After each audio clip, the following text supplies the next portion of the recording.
All right, welcome everybody. Probably one of the widest audiences I think we've probably ever had from the planet, but coming to you live. This is not recorded, so know that we are live with you and we plan on spending the next hour with you. And I'm bringing you Mark Matthews from Stratford-on-Avon, which I am told is the home of Shakespeare, according to Mark anyway. So it is a famous place out there. And I also want to welcome Brooke, Mark's daughter. We had a couple firsts today, having some family watch him here today. And so we're applying a lot of pressure. And I really appreciate Mark joining us. But if you were at one of our Tech Edges a couple of years, well, last year, Mark joined us there live in person here in Kansas, had the amazing Kansas experience. And he was one of our highly touted speakers that everybody wanted more of. And then they didn't really realize that Mark was from England, even though he had a strange accent. So it is very difficult for him to just come by and visit. But I'm sure that he would be willing to talk to you in the virtual world. But with that, I am turning it over to Mark. We will have questions. So please put your questions. We'll be addressing them on the end. We will not be interfering with Mark during the kickoff here, but at the end we will take your questions, even if it's just a little British English that we need help translating. I think we can probably get that done too. With that, all yours, Mark. Yeah, hi Steve, thank you. Thanks guys. So as Steve said, my name's Mark Matthews. I've spent 31 years running an IT security and compliance company in the UK. 3 weeks ago, Steve called me of Nex-Tech and said, look, can you do a follow-up to the Chris Guy talk that you did Tech Edge last year, the one where I talked about how well, you guys call this a potato chip packet, but we call this a crisp packet, changed my life and my business. I spoke about how having great culture and vulnerability running throughout the business was what every business needed. I think Steve might have a link, or you might have had one sent to a recording of the talk I did similar to Kansas. I've got one that I did in London, so you can have that shared if you miss it. Because to be fair, great culture has never been needed as much as it is today. Hopefully you're here because you watched my video of me working from home, which we had great fun joking about at home, and where I was talking about the new norm of working from home and the issues that brings. I'll let you into a little secret. I'd much prefer to be there with you face to face. Even though it did last time I came over to Kansas for the week for Tech Edge, it took me 24 hours traveling door to door, which was very tiring. But to see all of you face to face and see the whites of your eyes was great. So I hate Zoom meetings. This is the first ever talk I've done on Zoom meetings, and yeah, I'm sure it'll go perfectly. But unfortunately, like working from home, this is what we find ourselves in now.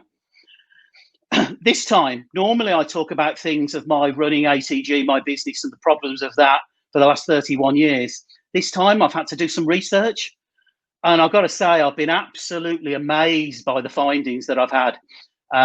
So I'm going to spend some time sharing with you, and just see what you think. Just remember though, I'm not an expert, I'm just a small business owner, and some of what I'm going to tell you, some of it's quite extreme of what I found out when I've been talking to business owners and employees. So, but I'll leave it up to you to make up your own mind of whether you think it's worth looking at or not, and what you take for the information I'm going to give you. But so I've thought long and hard about what I wanted you to take away from this talk. And what I want is employees and business owners to have a better understanding of each other, and to bring the working from home conversation to the forefront, to improve the trust of all of us between all parties, so employees, workers, etc., and owners. You might notice throughout the talk that trust or lack of trust is a recurring theme, and that came up throughout my findings. So let's start with a few research stories. And actually, before I just go into those, Steve just touched on it slightly, because when I stood on stage out in well, it wasn't in Hayes, but it was in Kansas to speak to you last time, is I noticed there's so many words that don't sort of translate very well. So if there are some, it's not just aluminum and aluminium as we call it, or jaguar and jaguar, tomato, pants, and all the other words, and there's trunk and boot of a car. So if there's any words that don't come across because I can't see you. I'm not in Kansas. I haven't picked up any of the lingo since I've been there, like I did a little bit. Put it in the notes afterwards, and I'm sure we'll be able to describe what the words are. So what I wanted to do is, first of all, I've got a few stories that I wanted to tell you of some of the, I put it out onto my communities on Facebook, on WhatsApp, and on LinkedIn for people to contact me if they had any work from home stories or anything that the boss has done or employees has done. And I've got some research stories, which you might have thought of these. As an employee, you might think this is what the boss thinks of you, or as a boss, you might think that this is as your employee.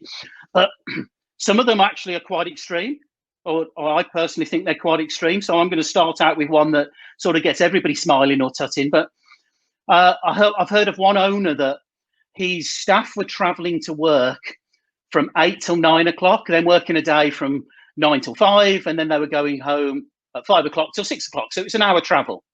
He's actually gone to them and says, actually, now you're not doing the travel because you're working from home. So I want you to work from 8 till 6.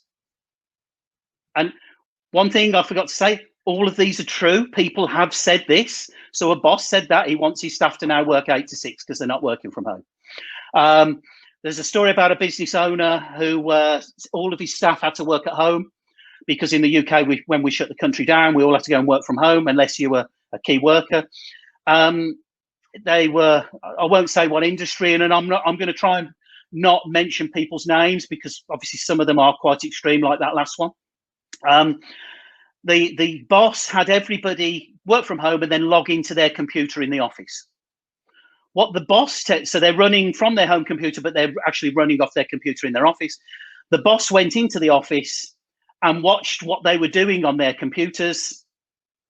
In the end of the second week, he sacked 3 people because he didn't like what they were or were not doing on their computers. That sort of shows he didn't have a lot of trust in his staff. A lot of people are speaking up in Zoom and team meetings, whatever you use, just so that other people know that they have, even though they have nothing to say. So people are going, yeah, no, commenting on things, just so the boss or their manager knows that they're actually on the call and are playing a part, even though really they've got nothing to say. There's one company that requires the whole business to be on Zoom for their whole time at work. So their screen would be divided by how many employees, and they're on Zoom 8 hours a day. And the owner has told them it's for the benefit of the employee so they can ask questions as they go. Obviously, that's not the case. Well, it doesn't seem it to me, but to that owner it did. It's so he can check up on what they're doing. Employees, there's one employee that was so bored of being on all the Zoom calls and the length that they were taking that they actually took their phone into the bathroom. I know, I'm sure you still call it the bathroom. Went and had a shower while on the call. Finished while the call was still going. Had a shower, dried the hair, got ready, and the call was still talking about the same stuff that before the call. There's an employee who wants to gets paid mileage from home now. So they have their own car. They use it for company business. They normally would be paid mileage from work to wherever they go and see a customer.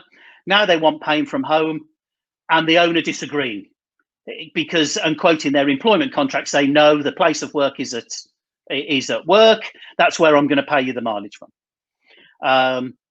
Owner swearing about staff wanting expenses for heating and lighting, etc., and electricity. Now they're working from home. Now I'm going to come a bit more onto that one later because that leads me into a topic later that I want to discuss a bit further. So then were quite extreme examples, but I was given also lots of examples just from an employee's perspective. So I'm just going to go through those. Most employees seem to have an overriding sense of feeling that they're feeling invisible. Most do not miss the commute, sitting in traffic. When I came out to Hayes, there was traffic out there. It's horrible sitting in that every morning in rush hour. They don't miss that. However, they seem to miss the thinking time that gave them when they were sitting in traffic. And when speaking to employees, it came across so much to me that there's a deep sense of responsibility to answer the phone anytime, whether they were on lunch or out of hours, they wanted to answer the phone because they thought that the boss might think that they're just playing Xbox all day or watching Jerry Springer or not working. They feel paranoid that the boss is tracking them. And I suppose those employees in the example that I just gave you, they probably should have been paranoid that the boss was looking at their computer at work. So they feel the need that they've got to be constantly on. The overriding examples I was giving, that they're working longer days, working through lunches, eating while they're working, again, because they don't want the boss to think they're lazy. And they are worried that in the UK, certainly, our furlough scheme that we had, where the government paid up to 80% of our salaries while we were not working, that's come to an end now. So there's a lot of redundancies now. The owners of businesses have got to pay for their staff, and if they've lost business, etc. So lots of people are worried about being future redundancies. So they're now working in effect over and over and over to almost show to the boss, to prove to the boss that if there is future redundancies, look, please don't choose me because I've been working hard all the time. To give an example from the only company I'm really going to mention today is Microsoft have just published a report that says half of their company instant messages were being sent between 6 p.m. and midnight. And I'd probably say that's a similar stat for most other companies. So Microsoft are seeing now that, the difference is most people are doing work. Microsoft are finding that most people are even working more hours for them. A lot of employees I've heard mention, I might as well stay in bed because nobody can see what I'm doing anyway, so they'll never know. Some employees, not everyone, they don't want you to turn they don't want to turn their camera on because they're too stressed. They've got children playing. There's dogs barking. They look a mess. The house looks a mess. They work from the bedroom because they don't have an office at home. So they don't want to turn the camera on. And also, they have suggested that working from home is now costing them for heating, lighting, electricity, and maybe the business should pay. Again, I'm going to come on to that later. So employees don't get it all their own way. So let's just give a few owners' perspectives. The underriding or overriding the example from owners is that a lot of them feel out of control because working from home has just been thrust on them. And this is really smaller businesses. The bigger businesses seem to have it a lot more now than the smaller ones. The smaller ones have had it thrust on them. They don't like the staff working from home because they can't see what they're up to. And I don't trust them to be doing the jobs. Again, trust mention. When staff were in the office, I knew what they were up to and I could see them. I could just walk up and check on them. I bet they're just watching TV all day. I bet they're still in bed. These are just a couple of the things that seem to be recurring. The employees think, that the owner thinks they're in bed, and the owners actually do think maybe they're in bed. And of course, this is not one owner. This is me speaking to a lot of owners and doing a fair bit of research. Some really worry about how we keep the company culture going because we're not all in the same building. So we can't go out go-karting or go to the pub or do any of the activities that we might do, do stuff for charity, etc., that would keep the company culture going because we're not in the same room. I've heard of one business owner saying that he's had employees say that they don't want to come back to work because they're worried about catching COVID. And actually, they see that actually if they come back to work with the worry, it will affect their mental health. But rather than the owner thinking, okay, I need to deal with that and let's have a conversation, their first thought was, actually, that's just an excuse that they don't want to be in the office, and that's what they're using. They're playing the mental health card. And this came up a lot, which is why I'm smiling. Employees just don't understand the pressure that I'm under being the boss. I haven't paid myself since blah, blah, blah, because I have all the worry of being a business owner, and employees just don't get that. They just turn up to work, do their job, and they get paid whatever. That came up a couple of times, which I was quite surprised about. So my thoughts on so all those were just comments that I've heard. There's none of my thoughts in that. But my thoughts following my talk in Kansas about the right culture of being in the business was, Trust is obviously a major factor when I spoke to business-owned employees. Trust was noticeably present with those companies that defined and were living by their company values, which is what I spoke about when I spoke at Tech Edge last year in Kansas. Trust was also seen in abundance where the employee knew what good looked like for their job. So where the employee fitted the culture of the business, understood the direction of the business and where it was going, and knew the role that they played in the business of getting that business there, both the owner and employee naturally seemed happier and didn't see working from home as a threat to their long-term future of their job or their company, which is, that was quite a revelation for me. I thought that was the case, but to hear the owners not moaning about employees or employees not moaning about owners was actually, when you dug into it, it was because their culture and values and vision of the company matched. I wanted to just touch briefly on the working from home and mental health issue, because it's talked about in the press here a bit, that, it's that thing that's hidden there, that one day is going to, when COVID's over, we've all got a vaccine for COVID, that one day might bite us in the backside because, people are genuinely suffering. And for most of us working home, we call it in the UK the new norm. We aren't going back to how things were anytime soon. It's just not going to happen. So the feeling of stress, boredom, anxiety, and uncertainty is completely normal. The feeling of being isolated from other people and worried about your job, as I previously said, and worried about your health because, I'm an asthma sufferer. Potentially, asthma sufferers suffer from having COVID-19 more than somebody that's not an asthma sufferer. So I might be worried about that. And actually, I also spoke when I came over to speak at Tech Edge about vulnerability. Well, I'm going to be vulnerable a bit here. Steve, who set us up, he called Steve Wright, he asked me to, we used to speak about once every 2 or 3 weeks.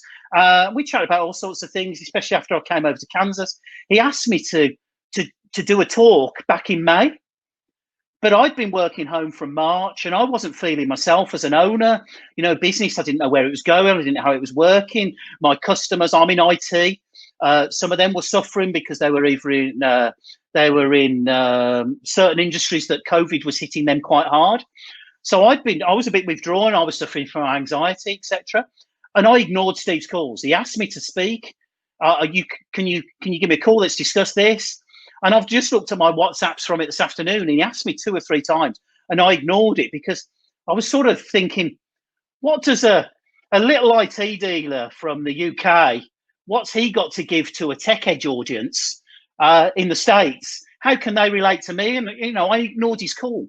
And it was only genuinely till about 3 weeks ago that Steve said, look, what you do and how you do it is needed now. Mark, you need to, and he said this was just going to be a quick 15-minute thing. And of course, it's ended up not as that now because I've realized what a big subject it was. And I've got my mojo back and that's fine. But mental health just affects staff and business owners alike.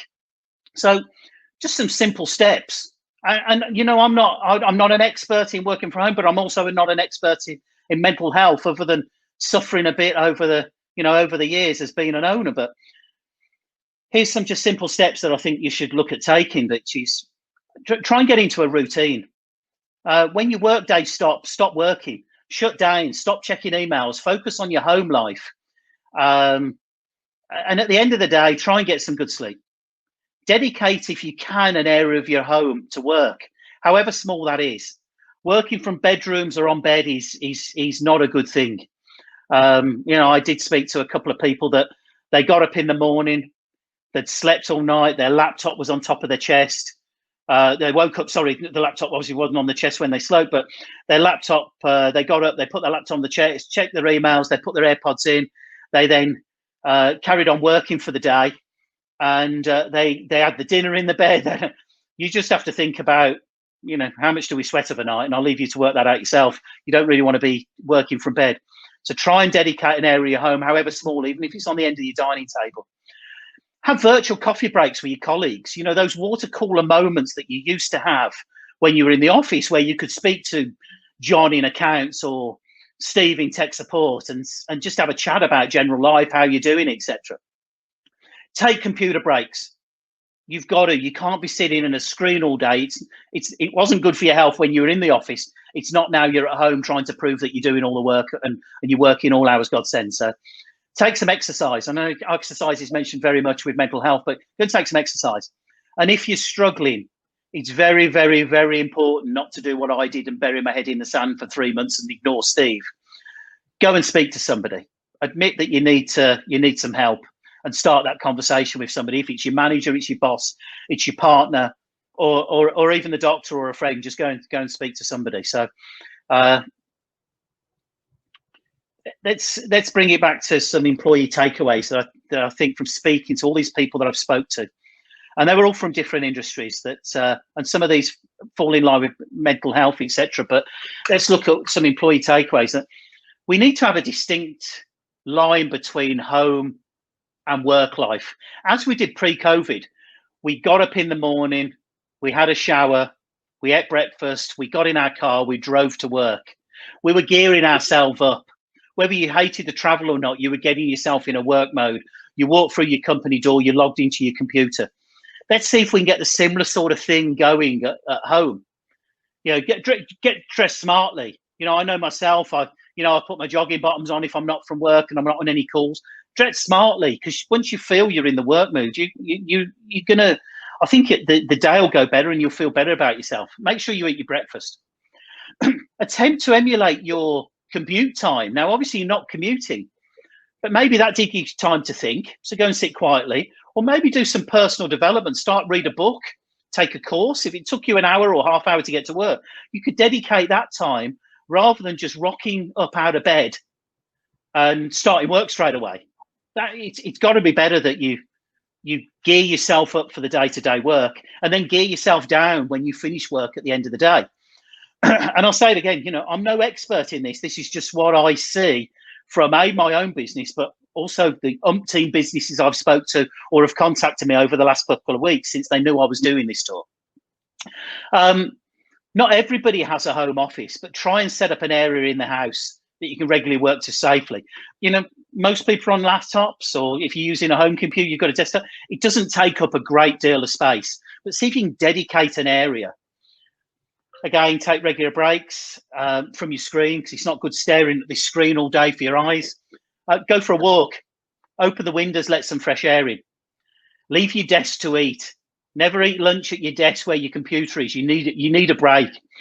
Try and remember, these are employee takeaways. And lastly, I found a lot of people didn't know what good looked like for their job.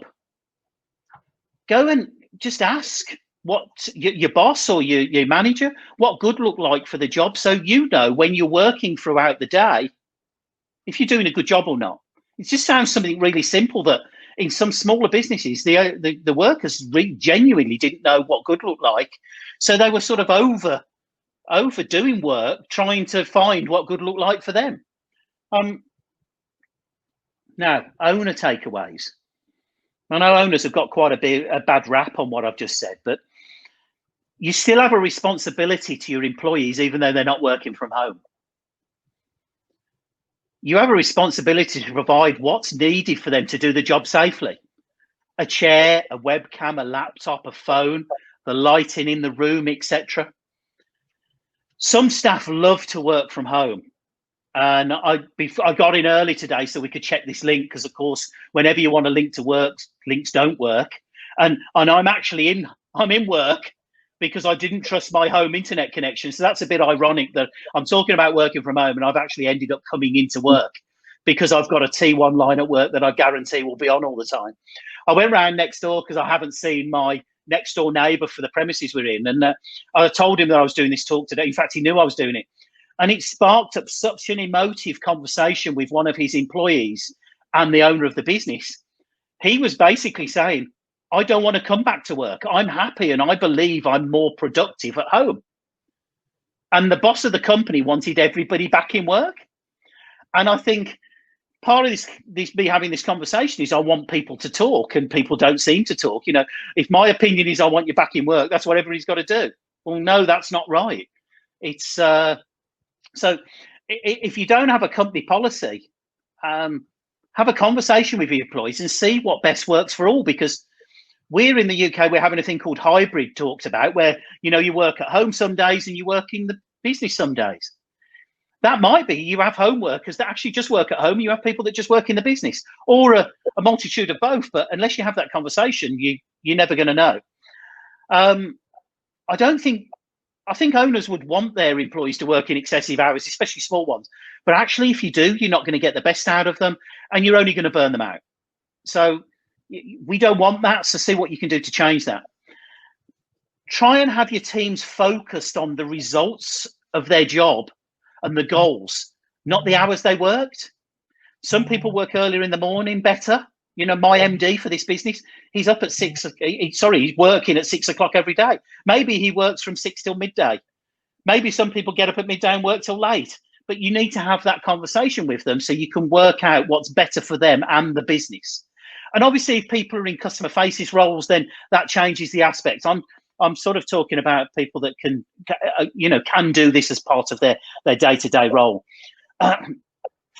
Make employees understand what good look like for their job. Make sure you define each role and discuss it with each employee so they and you know what's expected of them, so they're not working 14, 16-hour days hoping to impress you. Another one which came up with, there's a lot of people don't like having their webcam on. And I've been one of those where I just have my caricature on the chat. Make sure you just go and buy everybody a webcam and make sure it's on every call. And actually, it's not so you can check up on them and see what they're doing their job. It's so you as an owner, and these are owners' takeaways, can see what your employees are, their mannerisms on the call, and see how they're interacting with the call, so you can see if they need any help.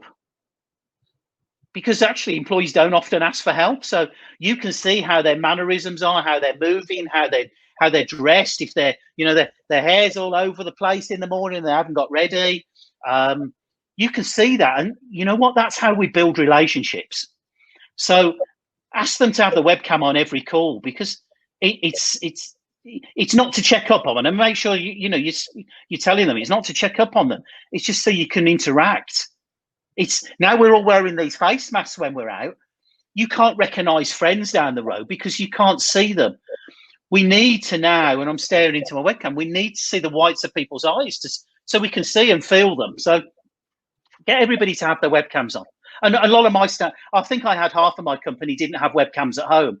But since doing this, they've now all got webcams at home. So we have a daily huddle every morning at 9:34. They have the webcams on. And again, when I'm on it, and actually I'm only on one a week, I'm staring down the camera, I'm looking to the interaction of my employees, looking to spot if there's any problems that then I can go and speak to the employee about.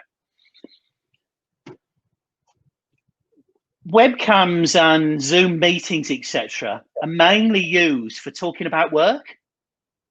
So if we go back to this water cooler and coffee machine type moments, as an owner, I see it as my responsibility to phone my staff up once a couple of weeks, once a week, whatever feels comfortable for you. And it can't be contrived, it's got to be genuine. And phone them up just to say hi, not to talk to them about work, but to discuss their partners, their children, their dog, what hobbies they're doing. It's not about time to talk about the KPIs. It's just to show you care and to build that relationship with them. And for those of you bosses out there that are thinking that sounds a load of rubbish and you still want to monitor your employees, and there's a lot of that out there. I see a lot of that on WhatsApp groups that I'm part of. Do you know a piece of software that my customer can monitor the particular employees because they don't trust them? And one actually took random screenshots throughout the day. I think you need to ask yourself of why you would want to do this. Why don't you trust your staff, and why would you think this is acceptable? Because I personally, and this is my opinion, I don't think that's acceptable. If you're employing the right people to do the right job and they know what good looks like, why would you need to monitor them throughout the day? We've got to trust now our culture and vision and values matched. Again, what I spoke about when I was at Tech Edge. Why would you think it's acceptable? So, and I've been chatting now for 30 minutes without a slide. and you're just staring at some British guy sitting in his office, I'm going to end with my conclusions.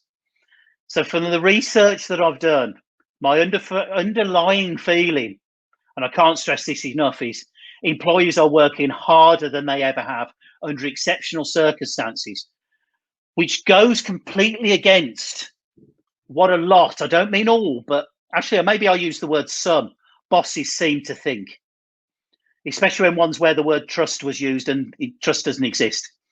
The most successful companies that I've spoke about who had no issues, nothing to add to this talk other than everything was good, was the ones where the company values were embedded into every facet of their company. It seemed to me that larger companies seem to have this sorted a lot better than small. Small companies seem to have, they've had it forced on them. They didn't have work from home policies or procedures or equipment or employee support or HR, whereas the larger companies had all that. And they seem to be, it's sort of, yeah, so what, we're all working from home.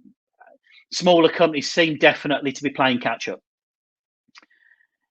Now, I just wanted to cover the one sort of quite, well, actually, there's been a few contentious things, but it came up a few times about employees. Now they're working from home, winter's coming, maybe their gas, electricity, well, certainly their electricity bills are coming up, are going up because they're running a computer all week and all month. I'm not sure of the costs for doing that, but winter's coming, and we're going to have the heating on at home, which might then cost me more money. When I've spoke to some, actually this came up from a WhatsApp group that when employees were asking for it, that they wanted, I think it was £7 a week or $10. It might have been a month, $10 a month to pay for heating and electricity. My answer to that was, and they thought the business shouldn't be paying for that. My answer to that was, well, actually, if you paid for tea and coffee at home or lunches and things like that, well, why wouldn't you provide that as well?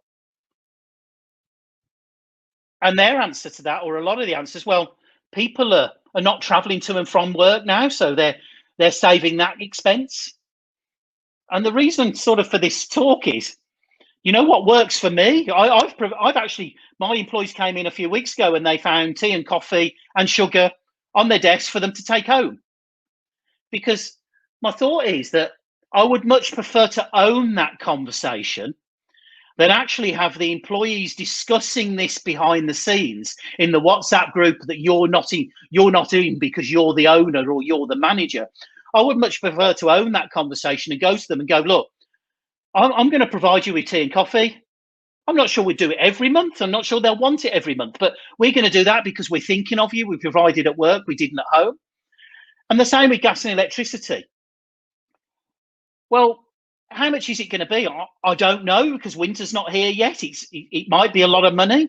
And does the fact that you're not traveling to and from work, does that counter the fact that you're now spending what could be a fair amount of money heating your home? Because when you were at work, you didn't have the heating on. Now you're at home, you're going to have the heating on, or the electricity costs, etc., etc. I would much prefer to own that conversation now and maybe say to my employees, look, we're thinking about not paying you for gas and electricity at home, your heating or oil or whatever you're on, because you're saving it with work. You're saving it by not coming to and from work, which was at your expense. However, if you have, your bills start going through the roof, then look, we'll have a chat about it. But just to presume that we're not going to pay any gas and electricity or heating costs because they're traveling to and from work, I am not sure they cancel each other out. So own the conversation, because imagine how your employees will feel if you go to them and say, we are doing this. Wow. My guys know that we care for them now because we're having that conversation up front. And some of you might be there already, but from the conversation I've had with, over the last 3 weeks while I've been talking to people about this talk was, I'm not sure a lot of owners are having that sort of conversation with them. So cut your people some slack. Employees and owners, remember, there's a global health crisis going on outside. And the current climate is anxiety inducing for all workers, including, owners of business and workers of businesses. So cut each other some slack. remind employees that we're all living under exceptional circumstances. That means some things might and may have seemed unprofessional pre-COVID, such as the dog barking when you're on a Zoom call, the children shouting in the background, etc. So from, to me, it shows that you're human. If one of my children was to walk in now, we're human. And personally, I'm cool with that. So for me, that's my talk on working from home. I'm unsure because I can't see that screen now if there's any questions. And I know Steve was gonna pop back to the front now. So if there's anything else, I hope you've enjoyed it. I hope I've sparked a little interest in a discussion around what potentially is an awful boss, and for bosses, what employees in my world in the UK are thinking. So I hope you found that from use from a small business owner from the UK. Over to you, Steve. Well, you can hear me, right, Mark? I can hear you perfectly well. That's the new thing. So there's some questions in here, and I'm going to actually ask Kevin to chime in when he gets a second on the questions. And before we get that, there's two things I want to cover. One, you kind of mentioned company culture and rolling into the future, and I'm kind of going to give a teaser to everybody on this call that in 2 weeks we are having another one of our great tech ed speakers. We're having Lee Rosenboom from the Great America group that came out and spoke to us the year before Mark presented, and he's going to talk about the culture and embedding culture from that physical environment into the virtual environment. Because Great America had a fantastic culture, but it was very physically based. They had large office spaces with cubicles where everybody could see everybody could talk to everybody, to all of a sudden nobody could see anybody because that office environment was obviously horrendous for a COVID situation. And so he's going to talk to us about some of the things that they've done to move that culture. And he's going to be very vulnerable to your point, Mark, of what have they not done so well. And so expect that the teasers will start going out on that this afternoon. It's 2 weeks from today, same time, same channel and whatnot. So that's number one. Number two, I want to give a giveaway here to everybody that requested on the call. And, Mark and I were talking about turning the cameras on and why you want to do that. So I wrote a very brief article on, why you want to turn a camera on and what it's going to do to improve the relationships of the people that you work with. So you, to Mark's point, can look them in the eye and see the whites of their eyes. And so anybody that wants that will absolutely send that out. I think that's a great piece to maybe hand to the rest of your team, because I know that I have certain team members that hate the video piece. And I think the reason they don't like it isn't, look, I'm not that great looking guy. I don't like to show my picture either. But at least don't put yourself down, Steve. You're gorgeous. I don't have the hair. Trying to get there. Kevin, I saw at least one question across there. Will you trigger that question for me, please? Sure. So the one question I saw come through: as a manager or supervisor, do you have tips on how to stay engaged with your team? And how do you walk the fine line between trust and making sure they stay on track? Okay, you can answer that, Steve, or am I answering? Hey, you get the first try. Yeah, I don't like this where you get questions that you don't know what they're going to be. So I think it comes back down to the conversation I had when I was out in Tech Edge first time, and that was it's about having employees that match the company values, that then understand the vision of the business and where the vision is going, and then what part they play in that vision. I said it a couple of times. I said what good looks like for their role. I think when employees, managers, owners know that and it filters throughout the whole business, I think the business doesn't have a lot of the problems that can crop up. If I don't know what good looks like for my job, then it's very hard, and I don't know what impact that I play. I think the first thing to start would be to get the culture of the business correctly, and then have the employees understand the culture and the values and the vision of the business. I'm not sure if that answers your question fully, because there was a bit around about how managers keep managing the staff. What was the? Yeah, I'll repeat that for you, Mark. So part one, as a manager or supervisor, do you have tips on how to stay engaged with your team? Right. Okay. And then part two, Well, how do you walk that line between trusting them, but also checking in enough to make sure that they're on track? Well, of course, trusting them is a weird one because it comes up ever such a lot about not having trust with your team. But if the right people are employed that match the values of the business, you're not going to get anybody during the middle of the day not doing the job that they're paid to do. And if they understand what piece of the company and the job that they're doing and how they affect the direction of the business, then they're going to do that because everything sort of matches together. How you keep your business engaged, I think it's by having the camera on. It's by having regular calls, so a daily huddle where you're talking to them as if you're in the office about what issues they've got on that day, and if I can help you in your day, and understanding, seeing the whites of your employees' eyes because they've got a camera on and you can see them, because that's the only way you have to build that relationship now. And then afterwards, actually speaking to your employees, not outside of work, but in work, but asking them questions.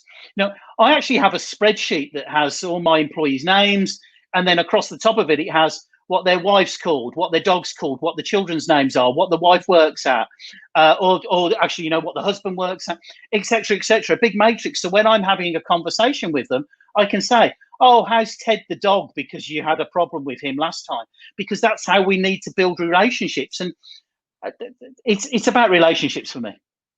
And Mark, I'm going to take you a little different direction on this. If I was going to, I thought you might.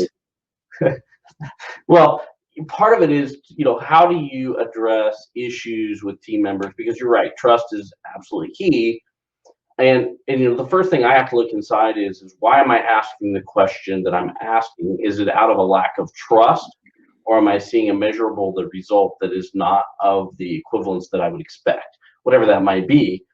And I lean on the great book of Radical Candor. I can't remember who wrote that. I'm sure Mark knows. But Radical Candor is a great book, and it talks about how you want to start working with every team member, not just bosses per se, but everybody, so that when you're communicating with them, you're able to call out the elephants in the room. And the specific example that I remember is if you had a team member that walked into a meeting, literally in a physical environment, and their zipper was down, you would let them know their zipper's down. You may not go, "Hey, everybody, look at their zipper, it's down." Like, that wouldn't be appropriate. You don't do it in a public forum, but you're going to send them a quick message. "Hey, Mark, your zipper's down. You might want to get that taken care of." But it's almost as if you don't care if you don't point out the things that aren't going well. And that's where I think it comes into, is to point out team members that aren't performing where they need to be is a matter of caring. And by not telling them the things that aren't going well or that they need to work on, it's almost like you don't care for them. And that changed my perspective, because sometimes I didn't want to deal with the conflict. I didn't want to deal with the directness. And by able to get direct to it, it's showing you care. Now, again, if it's not coming out of a relationship of trust, not a good situation. But if you trust them and you don't tell them of situations that they need to improve, that's on you. That's where I come from on that, Mark. Yeah, you're right.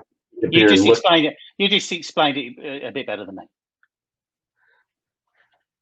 All right, there we go. I see somebody put out there. Kim Scott, thank you so much. Radical Candor by Kim Scott. Thank you for posting that out there. One of my top books ever, for sure.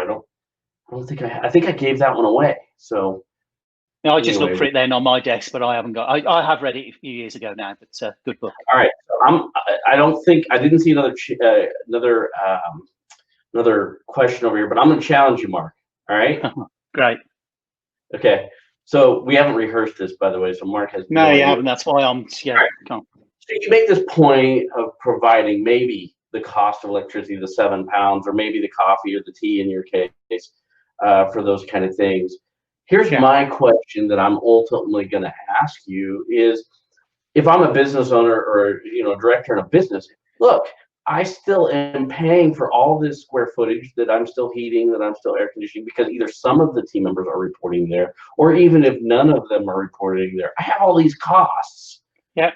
like from that perspective, you know, how do you look at that from your perspective? You are the business owner. You know, you're still running all the square footage you were running back in March, yet you're still continuing to do these add-ons for your team members. How are you justifying that?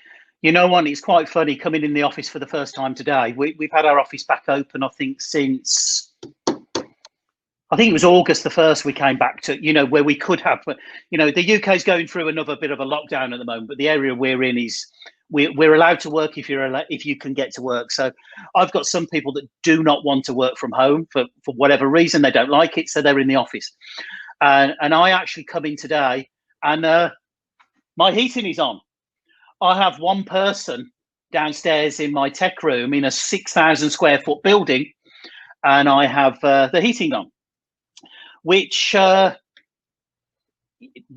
I might have to have a word about maybe turning off different zones in certain offices. But look, I'm not saying it's right or wrong for you to pay for heating and lighting and that at home. The reason that I said it was because I wanted you guys to own the conversation. Meaning just be open about it and say, be open about it, because there's two, you know, I've spoke to lots of owners and I've said, well, why wouldn't you provide tea and coffee? Because you provide tea and coffee now. When they were in the office, now they're at home and they've gone, not a chance. I won't actually tell you the words they said, but there was not a way they were going to do it, because my employees are not paying. Let's say if you're in London, you're paying £200 a month for your tube or your rail card to come into work. You're now not paying that. So, well, is that the owner's decision to sort of say that's what he's not going to do without consulting the employee? And to one particular person I was speaking to, I said, well, okay, so what about the person that comes into work on his cycle, that's not paying that? So now he's working from home. He didn't have the traveling to work costs, but he's now having to potentially pay 20, 30, 40, because I don't know how much, you know, it's going to cost people to heat their houses, but how does that work for him? And he went, and he didn't have an answer. And I think through this whole COVID thing and working from home I'm quite happy working from home and coming maybe into work once, twice a week. I've got guys that are in downstairs now, and I'm upstairs in my two-story building, that actually do not want to work from home.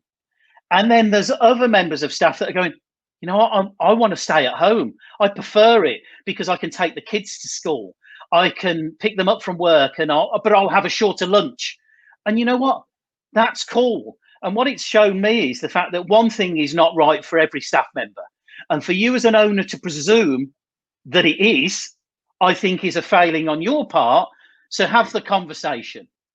Because if you don't, as I said, other people are going to be having the conversation, and it would almost be then they've all decided that you're the bad boss. They're going to come to you saying, you know, every staff member, almost like the union, is going to come to you and say, this is what we want, as opposed to you owning the conversation at the start.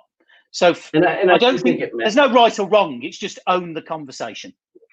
And I think it matters the situation too, right? Like we've had locations that we don't have anybody reporting to, and we made a decision to close down the physical space. And so there was benefits to us for team members that chose to work remotely. And I assume that when you evaluate your workspace long term, you may choose to have less of it. I mean, you may not, but it's all completely up to you, right? And in those savings maybe becomes the benefit to remote workers or not remote workers. And so I have a couple of the things that have shown up over here, Mark. One was Becky, our great friend up north.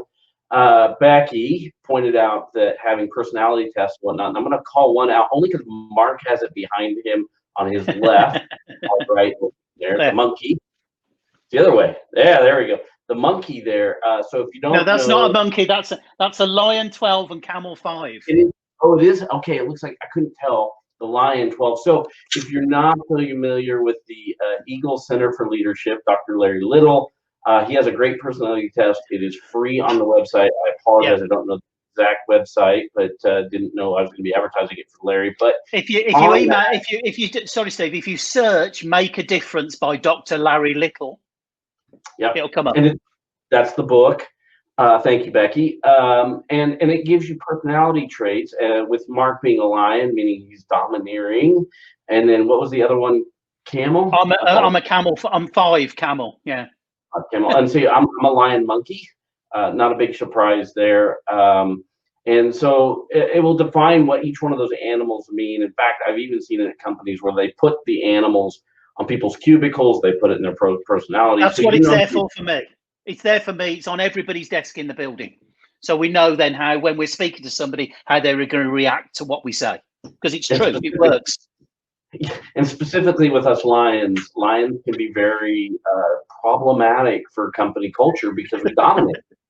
And knowing that you might be dealing with a turtle as one of the other animals, and you're going to cause the turtle to hide in a shell.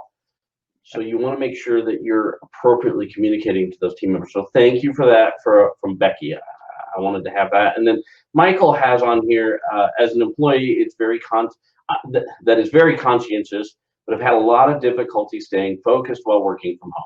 So many distractions in there, and I feel guilty about it. Any tips for not constantly getting distracted? Mark, I'm gonna give you a break. I'll cover this one first, and then I'll give you a chance to think about that. How about that? Okay. All right. So first of all, as a work from home worker myself, I did it Monday. I'm in the office today, obviously. I get distracted all the time. And here's my example. There's this little corgi that lives down the street that every day at 10 o'clock, he comes wandering through my yard, and he's super happy. And like, I got to get up and watch what the corgi's doing. I have no idea where this dog lives. I've never seen it unless I work from home. And like, I'm totally enamored by what the corgi dog's doing. And early in the spring, the bunnies were out playing, and but here's my real thought. When you're in the office, I think you're constantly getting distracted also, whether it be the water cooler talk, whether it be somebody dropping by your office, whether it be all these distractions we have in the office. My question to you is, are you being distracted any more than you would have been in the office? Because I would suggest maybe less. And I'm almost saying embrace the distraction, because I think that you have to have those distractions sometimes to free your mind, be able to focus, because the statistics say, at least for webinars, you can only do 90 minutes at a time without completely zoning out. So give yourself that opportunity to take a break and be distracted. That way you can focus when you get to the tough stuff. I don't know, Mark, what do you think? You know what, I mean, I'm in total agreement. I'm an owner, so I'm a lion, as you know, as we said, and so hopefully people will go and look at the book and understand what a lion is. We're a nightmare. Steve will know lions are an absolute pain in the backside. We cause havoc wherever we go, and we have sort of I've had to learn to control my lion, because I used to just upset everybody. You know what? I think don't beat yourself up. I genuinely could not find one person from speaking to, and I've spoke to lots and lots of people, that was actually underperforming. They were all doing more work than what they ever did when they were in the office. And maybe that's because of distractions that they had in the office. Maybe there was more. Just because you're sitting at your desk all day doesn't mean to say you're being productive. You sit at your desk all day and do nothing. And to tail on that, Mark, you made the comment in your presentation that we feel obligated to take the phone call. And I definitely do. For whatever reason, in the office, I have no problem hitting do not disturb or, decline call or whatever it is. Like, I have zero problem with that. When I'm at home, that thing rings. Like, I've got to answer, whether it's video, whether it's audio, whatever it is. And I think we have to get comfortable enough in trusting ourselves to know that if you're working on that project, it's okay to hit decline and call that person back. You don't have to instantly chat them and say, hey, I'm doing this thing. It's okay. Know that the team trusts you enough that you'll get back to them when it's appropriate, because you wouldn't do it in the office. And that way you can be more focused on getting things done. And I struggle with that, Mark. If I'm working from home, I still feel like I have to take the call. I hate that. I think everybody did that I spoke to. But I think I'll come back to the thing. If you know what good looks like, and I'll use the word project there. If you know what good looks like for that project and what you've got to do on it, my sort of thoughts is the end goal is the project. I don't have to work 9-hour days or 10 or 12-hour days to do that project. The end goal is the project. So if you get distracted by the corgi walking past the house, so be it. You know, stop beating yourself up about it. What good looks like is the end project, not how you got to that project. I don't know if that makes sense, but there was definitely, and I see it in my house. I don't have many. I've got 3 children. I've only got 1 left at home, but I see it when I speak to them. They feel obligated to pick that phone up and make it look like they're working full on all the time, whereas they were comfortable in the office to have a walk around and go and chat to somebody, and go outside and, you know, some people smoke and go and have a cigarette outside. They don't. It's not how it is now. They're working from home because I don't know, and I haven't got to the actual bottom of why staff feel like that. It can only come back to trust. Absolutely, I completely agree. And I didn't want you to miss the comment from Andrew Cash, which comes from your side of the pond. He does, Andrew. Hi, Andrew. Yeah, he can help you with your heating situation, so feel free to reach out to him. And he's not a heating engineer. He's not a heating engineer. He's an account manager for an IT company. Yeah. Glad to have you here, Andrew. Kevin, I'm going to go back to you and make sure I didn't miss any questions here, but we're strolling. Sometimes it got going a little quickly there. I think we're all caught up. All right, Mark, do you have any final words for us?